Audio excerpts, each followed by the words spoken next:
Thank you, Abraham, for asking me up. I have many things that I'd like to ask you, and you are my greatest teacher in my life. If I could suggest to you, and I know I'm not the only person here, but I'd like to move through a few things. So if we could. Let's see how it goes. Okay.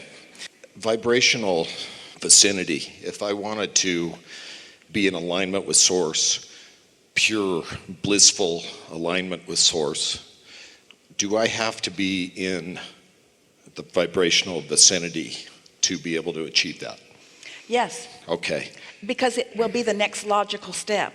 But that doesn't mean that it can't be a fast movement, and it doesn't mean that you're not right there when you wake up in the morning. Okay. Because often you are. Okay. And we would like to make it not sound like such a victory, because it's something that you do on a really regular basis. In fact, it's something that you do anytime you're not doing that thing you do that doesn't let you do it. Yes. So I'm 53. I just had a baby boy. I could be at the worst possible vibrational place and see this kid. It does not matter. So can you give me some sort of perspective of why I can enter into that incredibly Because you're already right there.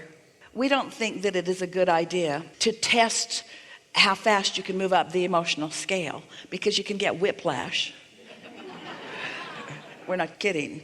Just take this comfortable pace. But we get the point that you're making. This is a condition that when you focus upon it, it's so easy for you to give your undivided attention to it. But you didn't just all of a sudden find yourself giving your undivided attention to this. This is something that was in the vortex. It has been gestating. In other words, there's a lot more momentum on it than your statement implies. So you're not just all of a sudden turning your attention to something and zooming up the emotional scale. You're already way, way up there regarding that subject. Yes? Okay. Okay. We want to set everyone at ease about the idea of moving up the emotional scale. Because while alignment and being in the receptive mode is certainly something that is to your advantage, and it feels the best of all things, and it is the sweet spot, we also want to remind you that some sort of context is necessary to even know that you are in the receptive mode. And life is going to continue to cause you to ask for more. And so that receptive mode is going to keep moving too. As you live in this life and you sift through the contrast and you ask for more, and then you find a way to become a vibrational match to the more that you've asked for, then that sweet spot keeps being at a different vibrational frequency. You cannot stand still, and never are. And so don't worry about it, just be aware of it. There is something so wonderful about understanding the laws of the universe.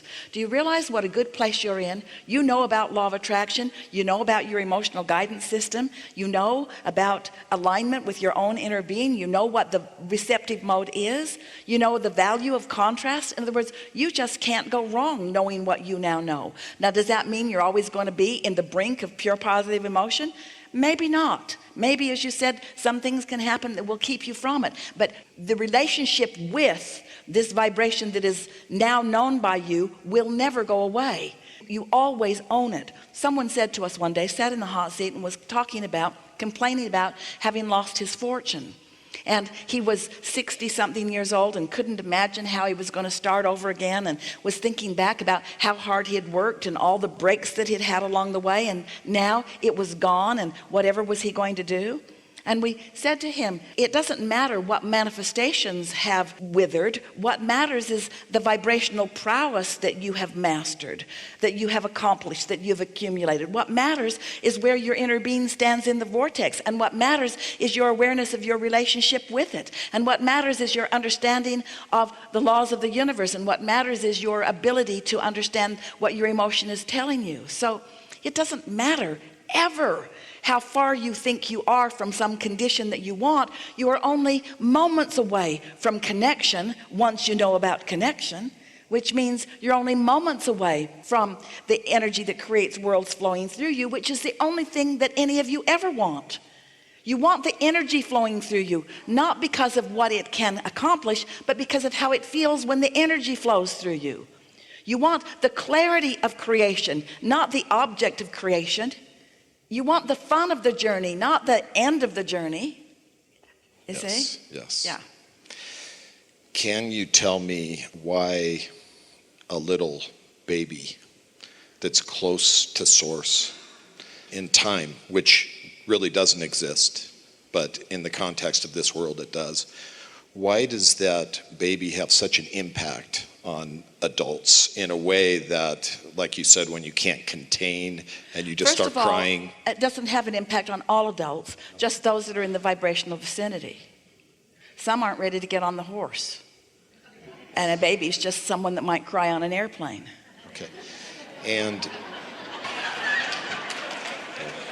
Esther would say, oh, look at that cute baby. And Jerry would say, you think all babies are cute. So Esther started saying, oh, look at that ugly baby. And Jerry knew that she thought they were all cute, but they light up to Esther. In other words, they can't take their eyes off of her. It's like they say, hey, I'm one too, because they recognize alignment when they see it. And I can tell how Abraham talks about Esther's grandkids, that certainly is the case. Yeah.